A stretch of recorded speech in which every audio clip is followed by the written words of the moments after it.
It's the Sixters Weekend! Are you ready for the Ancestry DNA results for the Sixters?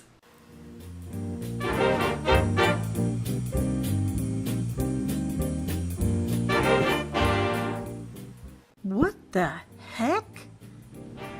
They are taking all the trees of all the people that my DNA connects to, and they're putting it all together and creating a story for me. Oh my gosh, what in the world? I have learned that about 60 to 70% of the trees that are on Ancestry are not backed up with documentation. This is what's happening. They're pulling information from every tree, and one tree has him married to Elizabeth Haygood, another tree has him married to somebody else, another tree. So what they're doing, oh my gosh, I cannot believe what they are doing. That is why Pinckney Howell had 4 wives, 9 sons, and 11 daughters. And Ancestry's taken all that stuff and putting it together and making this the story of Pinckney Howell. I have researched Pinckney Howell. This Pinckney Howell was born in 1809. When Pinckney Howell was born in 1824. First error. Blatant error. My Pinckney Howell was born in 1809. This Pinckney Howell was born in 1824. Now the reason why so many people have this Pinckney Howell in their tree is because Pinckney Howell's mother was Mary Ann Martin, and she is on the baker roll for the Cherokee tribe. And everybody's trying to connect into the Cherokee tribe to get their CIB card. A CIB card is a certificate of Indian blood. You have to have that to become a member of the Cherokee tribe. This Jesse Howell was 21 years old when Pinckney Howell is born in 1824. So that means he was born in 1803. This Jesse is born in 1803, and he's supposed to be Pinckney's father, and Pinckney's born in 1809. This is one of many errors that I have found in Ancestry's DNA story. Here we are in my tree. Now we're going to go to Reuben because he's where I'm going to find Pinckney. This is Pinckney, and I'll show you what I mean when I talk about documentation. I have an 1820 census, 1840, 1850. I have a lot of documentation for Pinckney. These are your documents. These are your records. When I started researching the Pinckney Howell that was born in 1824, it took me to a totally different place. Okay, here we are in the 1850s federal census for Pinckney F. Howell. This is Pinckney. He's 41 years old in 1850. So he's born in 1809, and there's Eliza, his wife. And you have to view the actual image because this is a perfect example where they have the name wrong.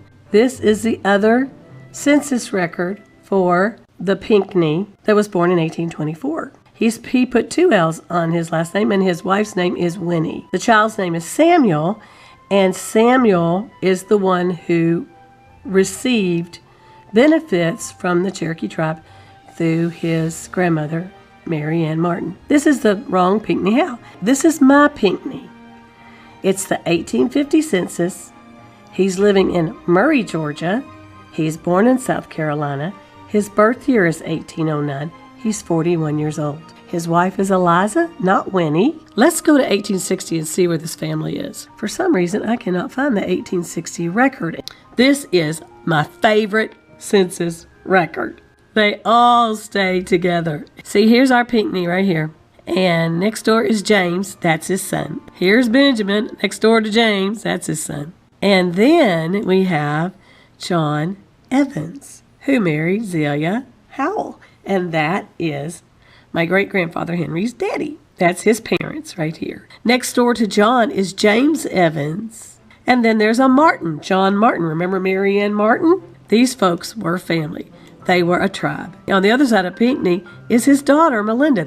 And she comes back because she's widowed, and she has 3 children. So she's going to live next door to her daddy. What happens, unfortunately, is that Zelia, Melinda and Zelia are sisters. Roselia dies in 1879. So in 1880, John, he marries Melinda. This is a very good indicator that there's Native American DNA in our family. These folks were not welcomed back into Georgia, and they had to live on the outskirts of the town, and they connected again as a tribe. This is my DNA story. We've already established that we cannot trust Ancestry. Now they're saying that the Sixters are 48% Europe West, 27% Ireland, Scotland, Wales, 18% Scandinavian. There is no Native American on this. The reason why there's no Native American ancestry here is because they have no Cherokee DNA to match with my DNA. My Cherokee DNA is not going to show up anything for Ancestry. Okay, this shows migration, and this is the migration of my mother's family. They came from Germany, England, Ireland. This is the Sixters Native American ancestry. This is where they were finally pushed. My ancestors are up here in northeastern Georgia, some from South Carolina and some from North Carolina. Some of them were in southern Tennessee and Alabama. So this area right here, this is my Native American ancestry. When the Trail of Tears occurred in 1838, my family headed for the hills. Some of them had family in North Carolina and South Carolina, and they went back to their family because they were not going to go to Oklahoma. So when Andrew Jackson left office, then they start coming back down into this area, and they parked themselves right where they were before the Trail of Tears. Pinckney Howe lived right next door to John Evans. John Evans married Pinckney's daughter. So they are sitting on 320 acres each. The government said, we want this land, and the Indians said, look, you're taking everything we got. And the government decided that they would sit down and calculate how much land each Indian family needed. And they decided it was 640 acres. John Evans, living next door to Pinckney Howe, is sitting on 320 acres, and Pinckney Howe sitting on 320 acres, and folks, that's 640 acres. There is a good side to the Ancestry DNA, and Donna and I are very glad we did it.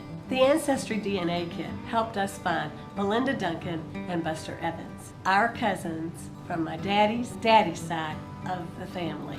Join with us, because in the episodes ahead, you will see how we traveled to Dalton, Georgia, and met up with our new Evans cousins. Remember, like, comment, share, subscribe. Never miss an episode of the Sixters. See you next week.